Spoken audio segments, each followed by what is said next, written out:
coin-ops from the past 25 years. Do arcade games even have a future? And what the hell is a forgasm? It's time to turn back the clock as we break down the best arcade games of all time right here, right now on Filter.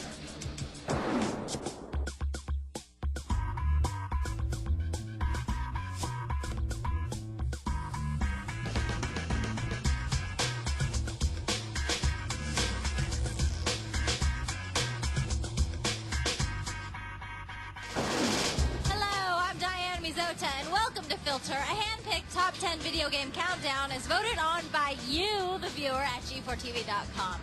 Once upon a time, there were no Xboxes. Memory cards were the stuff of childhood fantasies, and multiplayer punch-ups happened after, not during, your game. It was a different time, a golden era when your highs and lows were purchased one silver quarter at a time. It was the era of the arcades, and for most of you, it was the time of your lives. That's why we're here at the Family Amusement Corporation in Hollywood to count down the top 10 arcade games of all time. So, what defines an arcade game as being great, and what are some of the greatest arcade games ever? Here's what a few of you had to say.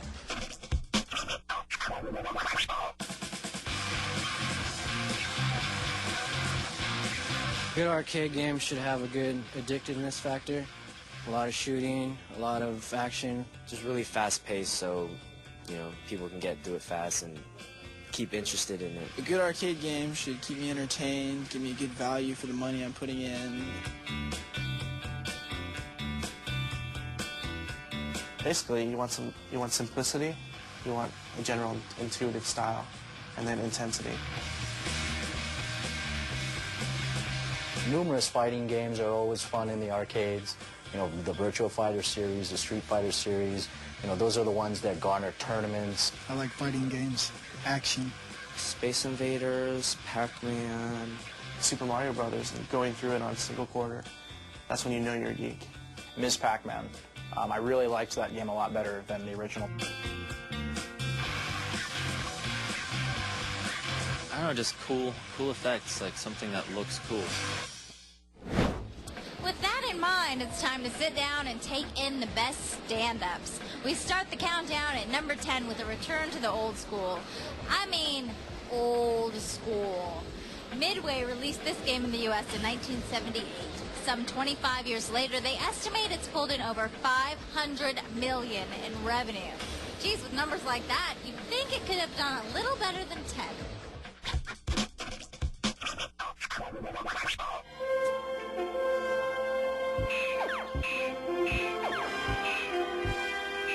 I thought Space Invaders was really fun, and I would always, remember that sound, that junk, junk, junk of the aliens coming down, and it would get faster and faster until you died. Wow. Like Pac-Man, it's old school. If you haven't played it, you're missing out. It evokes memories for me. I remember, walking in an arcade in 1976, and you walked in an arcade and all the machines were Space Invaders. There was nothing else. It was just Space Invaders. If you went in an arcade and you weren't there to play Space Invaders, then you weren't going to play anything. Space Invaders was always cool.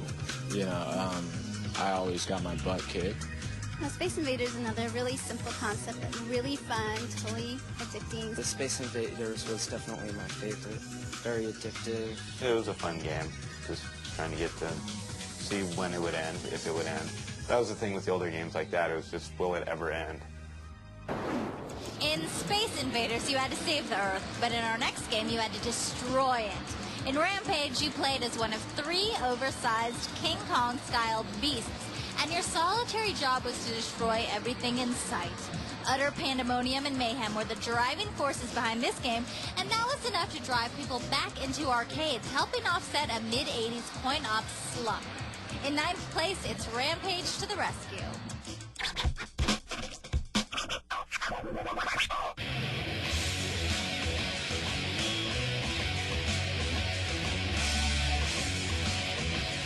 Yeah, Rampage is a cool classic game as well, simply because it's all about destruction.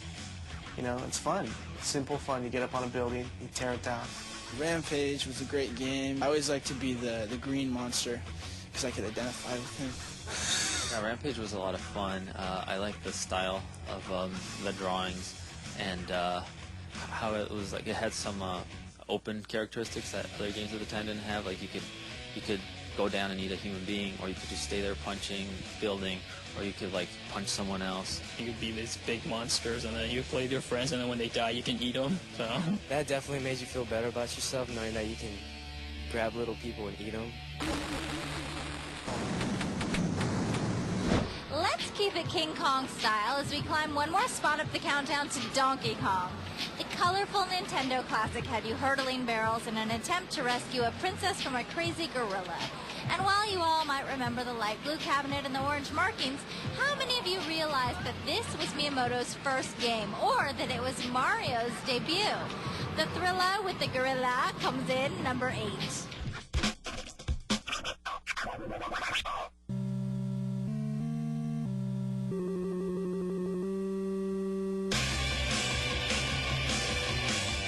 Donkey Kong was a game. Donkey Kong was my man. Everyone's got to love Donkey Kong. And Donkey Kong is also, one of those games that really tests your skill.